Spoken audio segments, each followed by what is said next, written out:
right, welcome to Community Focus Channel 6 TV. I'm Kenny Fogle, your host. Glad you could be with us tonight. We got Billy Mattingly here. He's the fire chief here at the Bardstown Fire Department. First of all, Billy, appreciate you being here today. Well, thank you for coming. Well, I know it's never, I hate to use the word, never a routine day at the fire department, I don't suppose. That's true. Every day is different. Every day. Well, and when we talk about fires and say routine differences, I know most people, when they think about the fire department, they're thinking about the big fires, but you got big fires, but you also have little fires, you have car fires, you have car emergencies. I mean, it's just a little bit you just never know what it's going to be when you show up to work, do you? And that's true. The smaller ones keep you more busy than the big ones do. The big ones are far and few in between, thank heavens. But the small ones, like you said, car fires, alarms going off, so forth, they're the ones that really keep you busy. Okay, well, you've had a pretty storied career. I mean, obviously, I'm not going to say you've been around a long time, but you come back to Bardstown about a year ago. Pushing right at a year, yes, sir. And prior to that, what was going on in your fire department life? I served with the Oklahoma Fire Department for 32 years down there, and it's the southern part of Jefferson County, and we had some really big fires down there. We had the GE fire, that was my shift. I think we've had like 8 or 9 church fires in my career, so some pretty big ones. Now, you're originally from the Bardstown area. Correct. Yes, I was raised and born here in Bardstown. Okay, but so coming back here, I know it's, for one thing, it's coming home, but you probably got to see, I'm not going to say you're getting a break coming back here from Louisville, but it's got to be quite a bit of difference as coming here as to 32 years in Louisville. Yes, the pace is a little bit slower, which I'm very happy with and so forth. But there's some differences, but there's a lot of similarities to Bardstown and Oklahoma also. So what do you see here at the Bardstown Fire Department? I know we're going more full-time. You've got another well, I'll let you explain what the place is on 245 is going to be. Okay, first of all, that is going to be our new headquarters. It's a long time coming. Bardstown has grown since they were originally started out in this building years and years ago. Since then, Bardstown, I don't know how much bigger it's gotten, but you need to have your departments within a certain area of all the town. And this one here has gotten to the point where it's not serving some of the more outside parts of the downtown area. So the city of Bardstown purchased the old Newcomb property on John Rowan Boulevard, and we're in the process now of getting contractors in. We'll be taking bids on remodeling that, hopefully the end of March, first part of April, and we'd like to be in it by the end of 2019. Okay, well, I know you talked to Bardstown Rotary Club about a week or so ago. One of the things you mentioned is you're going to be able to do some of your training there. Obviously, it's going to be able to be set up a little bit better for that. Correct. If you can actually see it going down 245 now. We got the old shipping containers. We have a bunch of them. They're right in the process now. They're hoping, weather permitting, with all this rain, I don't know this week, to wrap that up. Yeah. But it'll be 2 stories, and we can go in and actually smoke them up and do some fire attacks in these buildings. And it'll be right here in town, so we're still, rain comes in, we can pack up and leave from right there. And response time, you feel like with dividing the city into half will be a whole lot better? Oh, it's already showing. We're actually running a crew out of the old Newcomb property now. We went in and cleaned up some areas of it there. They have their dorm rooms. They have a little kitchenette, and we've been running out of it now for several months.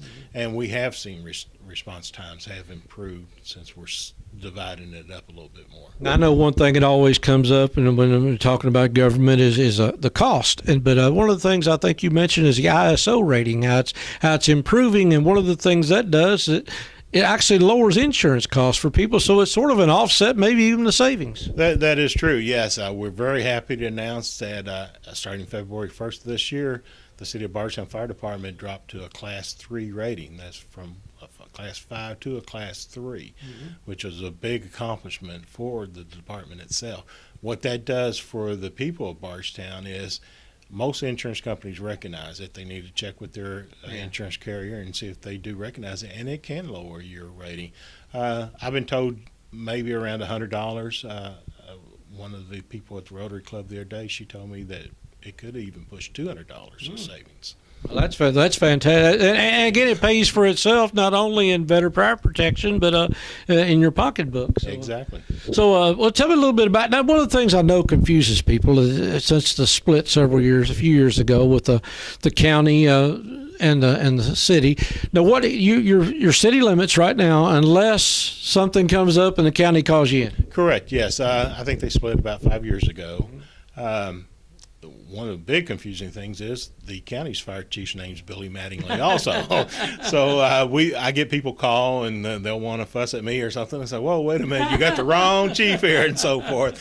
And but what we do is it's called mutual aid. We'll back them on any runs they want to ask for us, and I've asked for them on runs for us, and so forth. So we got to help out each other. Nelson County, the city of Bardstown, cannot afford to have 20 firefighters on staff at one time right now. We're just not to that point. So we have to help each other. And they helped us during the cold snap. We had a house fire up on McGowan.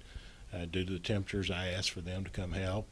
We helped them Sunday on a house fire off Nazareth Road. So we have a very good working relationship. So do y'all share volunteers of any sort, or is that pretty much just mutual to each one of them? Actually, we do share some volunteers, and a lot of my paid guys work for the county department as part-timers and stuff. Okay. So You must be dedicated to do stuff like this. I have a big passion for it. I hope it shows that I'm very passionate about the fire service. Well, and I always it's always interesting to me as to why people get into the career field they did. So 30 some years ago, you made the decision you wanted to do this. Well, I actually started out with EMS, and I did my 5 years with that. And it's like I like EMS and helping people, but I just did not like doing it every day and so forth like it.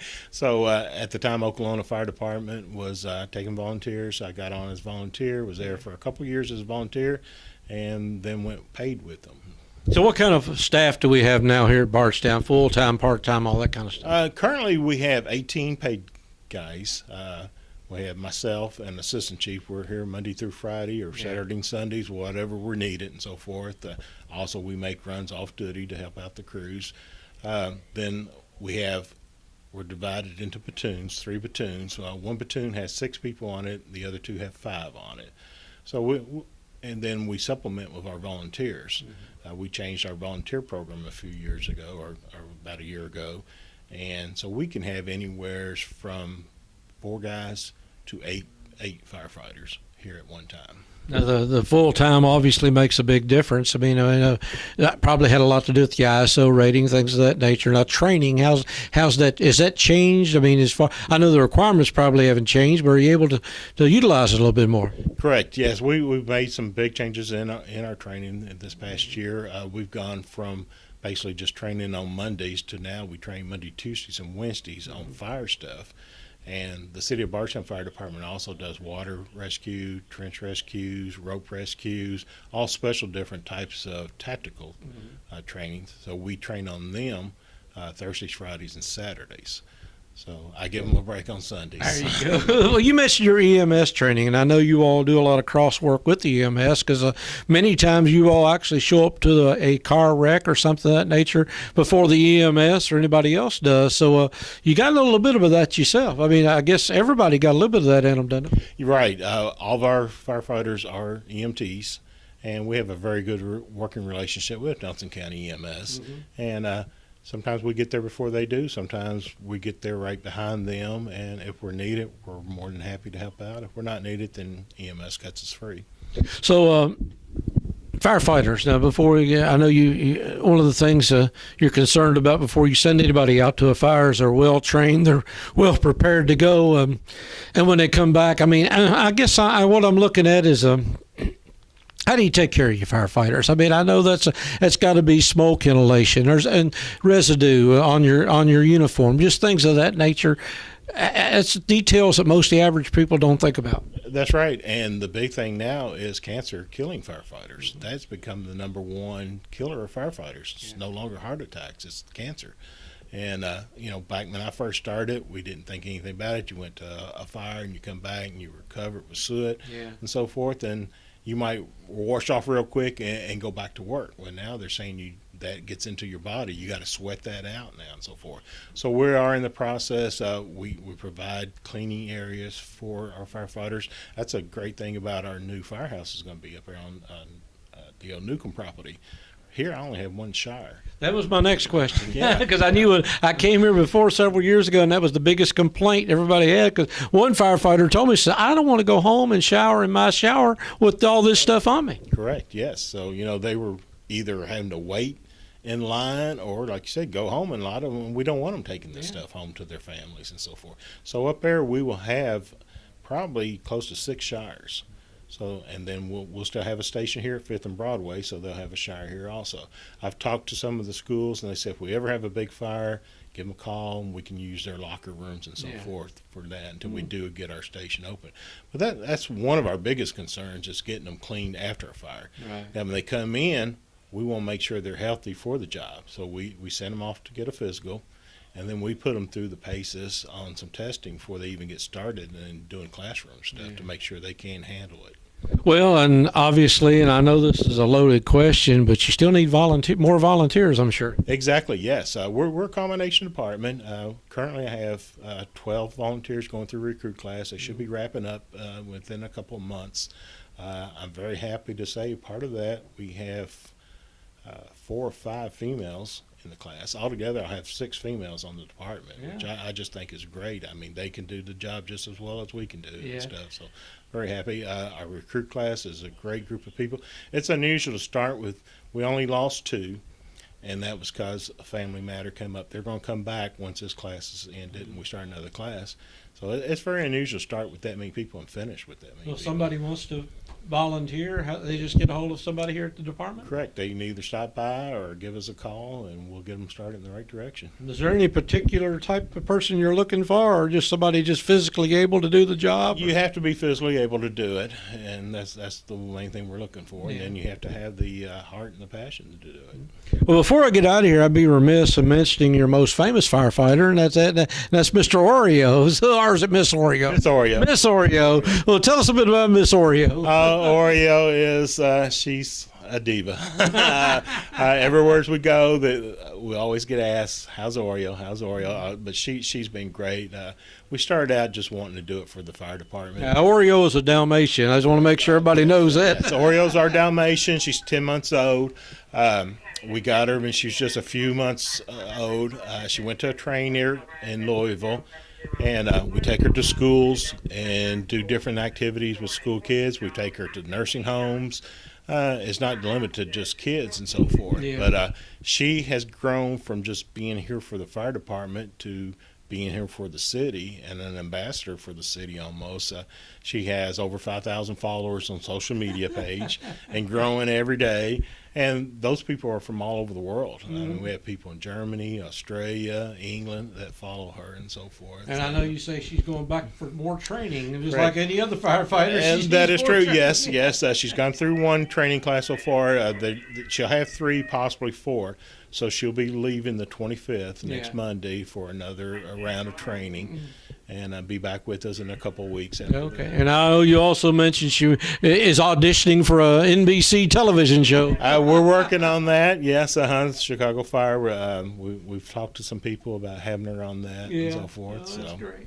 Well, that's fantastic. Like I say, I just want to keep up with what's going on because there's always something new going on. And once we get a chance, maybe this time next year when you get all set up and everything, we'll get a chance to visit you at your new headquarters. And you're still going to have this headquarters here as well. That's correct. I will have 1 unit here and a crew here, and this will be our Station 2, and the one up on Newcomb will be our main headquarters. The offices and everything will be there. And yes, we'll have a ribbon cutting and an open house and so forth once we get in it, and we'll be more than happy to show it off. All right. Well, as Bardstown grows, obviously by population and size, obviously the dangers, the risks grow as well. There's more buildings, more houses, more just about everything, and so more tourists. I mean, you never, like I said, you never know what you're going to respond to once that call goes out. But you feel like you're well prepared, and Bardstown's in good hands. I think we are. We have some areas that we're wanting to still address, but. The distilleries is a big concern, but we're working in that area. But we'll we're here to handle anything that we come up against. And obviously in Okolona, you don't have a lot of distilleries there, so it is a unique thing to Bardstown that you have to learn how to handle a distillery fire. So I was at the Heaven Hill fire with Okolona when that happens. I have a little bit of experience with that. I remember that one well. Yes. I saw it from miles away. Yes. So, first of all, I want to thank you and all your staff for doing what you're doing, because it's not easy running toward a fire. I always say, you can judge somebody whether they're running from something or towards something, and when you're all basically running toward the fire, and we appreciate you doing that and protecting the people and property here in Bardstown, Nelson County. So thank you. Well, thank you. I'm blessed to have a great staff. We really have a great group of firefighters here. All right, well, thank you. Bill Mattingly up here, the fire chief of the Bardstown Fire Department here in Bardstown. And again, we just keep up with every now and then just to make sure they're still on the job, and they are, and watching out for us even when we're not doing the same thing every now and then. So, again, we do appreciate what they're doing. Stick around. A lot more to come here on Channel 6 TV. We'll be back right after this.